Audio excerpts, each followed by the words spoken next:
ठीक है। ये आवाज कैसी है? बहू, क्या हुआ बेटा?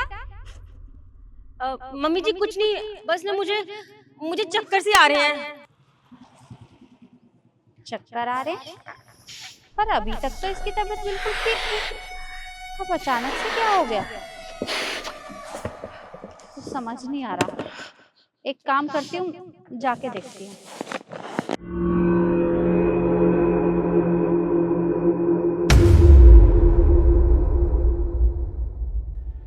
क्या हुआ बेटा? तबीयत तो ठीक है ना तेरी?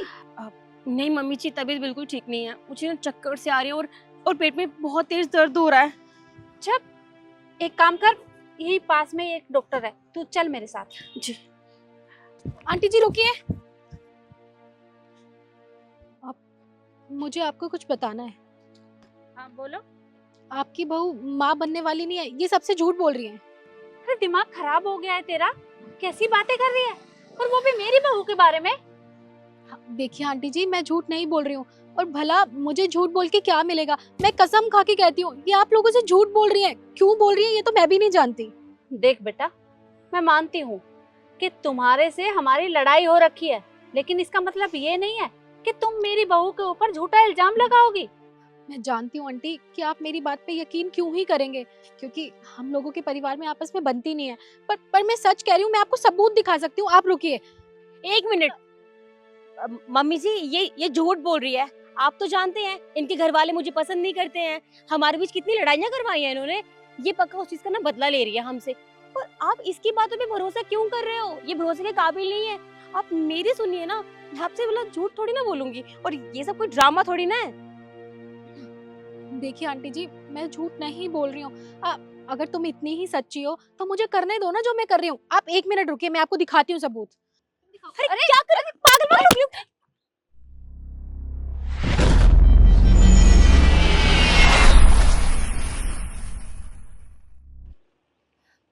ये देखिए, मैंने आपको बोला था ना कि मैं आपको सबूत दिखाऊंगी, तो यही है सबूत। शिखा, क्या है ये? अरे, इतने दिनों से तुम हमसे झूठ बोलती हुई आ रही हो। अरे हम लोग कितने खुश थे कि हमारे घर में एक नन्हा सा मेहमान आएगा, लेकिन तू तू हमसे झूठ बोल रही थी। अरे क्यों किया ऐसा? मम्मी जी देखिए, मैं जानती हूँ आपको बहुत गुस्सा आ रहा होगा मेरी इस हरकत पर, क्योंकि मैंने आपसे झूठ बोला। पर मम्मी जी मेरा विश्वास कीजिए, मैं आपका दिल नहीं दुखाना चाहती थी, मेरी मजबूरी थी ये सब करना। अच्छा, ऐसी कौन सी मजबूरी थी जो तुझे ये सब करना पड़ा? मम्मी जी असल में बात तो ये है कि मैं तो कभी माँ बन ही नहीं सकती। क्या तुम माँ नहीं बन सकती? नहीं मम्मी जी, और जब ये बात मुझे पता चली तो मुझे बहुत बुरा लगा, बहुत दिल टूटा मेरा। पर मुझे तो ये समझ नहीं आ रहा कि मैं आप लोगों को कैसे बताऊं कि मैं माँ नहीं बन सकती। आप लोग कितने खुश थे, पापा जी, निखिल, सब इतने खुश थे कि मेरा मन नहीं किया आपका दिल तोड़ने का। इसलिए मैंने ये सब ड्रामा किया अपने दोस्त के कहने पे। उसने कहा कि हम बच्चा अडॉप्ट कर लेंगे, तब तक के लिए थोड़े दिन ये सब ड्रामा कर देना और फर्जी डॉक्यूमेंट्स बना देंगे, और 9वें महीने पे मैं बच्चा अडॉप्ट कर लूंगी। ये सब मैंने सिर्फ आपके लिए किया, क्योंकि मैं आप सबका दिल नहीं तोड़ना चाहती थी मम्मी जी। इसीलिए मुझे माफ कर दीजिए। मैं जानती हूँ मुझसे बहुत बड़ी गलती हुई है, पर मेरा इरादा गलत नहीं था मम्मी जी। पर बेटा, अगर ऐसी बात थी तो तू हमें सच भी तो बता सकती थी ना। झूठ बोलने की क्या जरूरत थी? अरे मेरा बेटा तुझसे कितना प्यार करता है, अगर मुझे नहीं बताया तो कम से कम उसे तो बता दिया होता। मम्मी जी मैं बहुत डर गई थी, मुझे कुछ समझ में ही नहीं आ रहा था, इसलिए मुझे यही सही लगा। मुझे माफ कर दीजिए मम्मी जी, मैं आइंदा से ऐसे कभी नहीं करूंगी, प्लीज। देख, तू इस तरह से मुझसे माफी मत मांग। तेरी गलती माफी के लायक तो नहीं है, पर मैं समझ सकती हूँ जब एक औरत माँ नहीं बन सकती तो उसके ऊपर क्या बीतती है।